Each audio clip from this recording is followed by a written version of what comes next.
Good morning, everyone. Welcome to this edition of Monday Morning Musing. This is Steve Crosby. We are focusing in on the Bar Kochba Revolt, but we're starting with the run-up to it.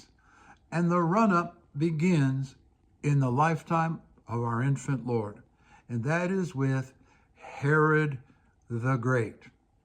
Now, Herod is an interesting character all by himself. We could do session after session just on Herod.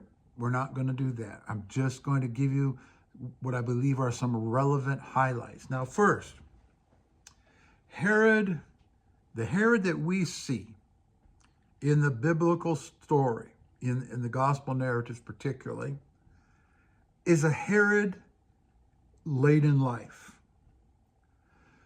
Herod, as maniacal as he was, he had his wife executed, had his son executed, as tyrannical as he was by our modern standards, he was actually, from a strictly pragmatic, secular, no consideration of God or righteousness or anything, good political leader. Now, his methods, of course, were tyrannical, but he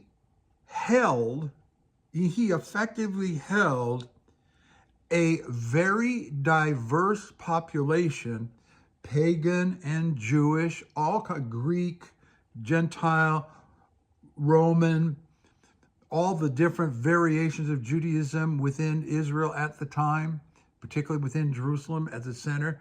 He did a good job of holding it all together. But the way he held it together leaves a lot to be desired. He held things together as a client state of Rome, which, by the way, he got the job very cleverly, basically played politics very well and kissed up to Caesar, and he got the job. But the way he held things together is very much like the mob or the mafia. He held it together like the way the Godfather controls the family.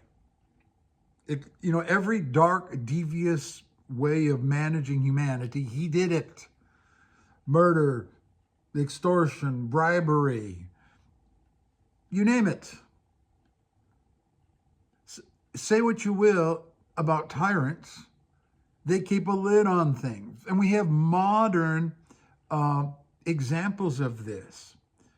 Like when a tyrant passes off the scene, sometimes the society goes into chaos or fragments. Yugoslavia being a great example of that.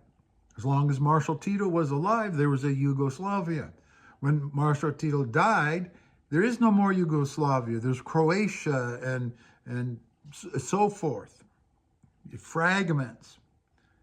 So when Herod was alive and younger, he was a very astute politician. But something happened towards the end of his life. Scholars debate about it. The story in the scriptures about worms eating him and coming out of him and all this stuff. Something happened at the end of his life. Something disintegrated. We can only speculate on the exact details of it.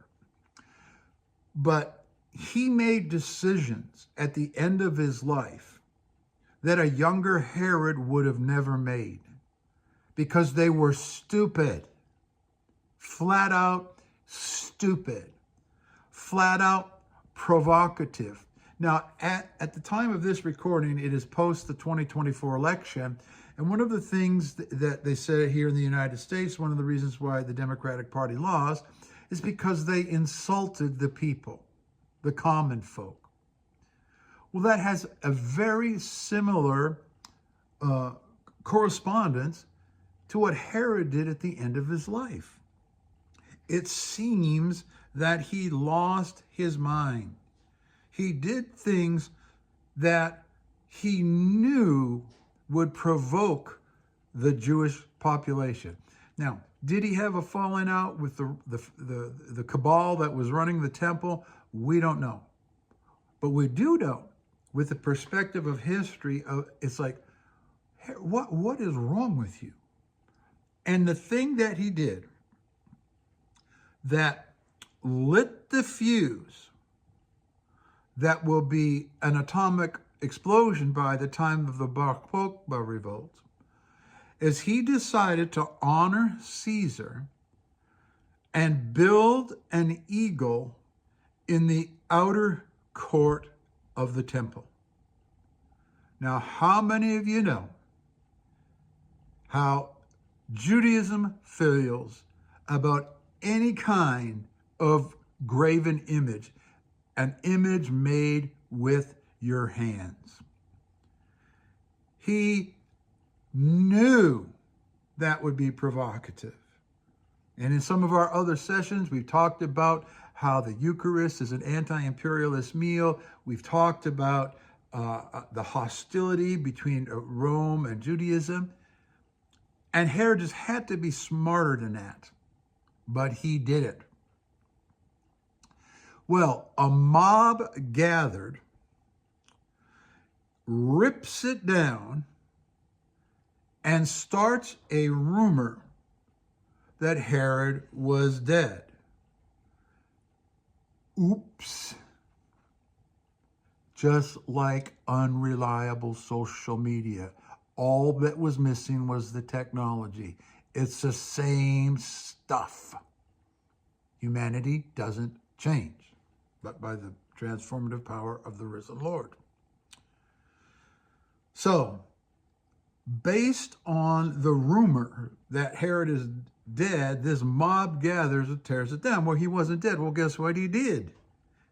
He kills them all. He killed the mob, and he had 2 priests demoted. Now, when Herod does die, Archelaus takes over. I'm jumping ahead.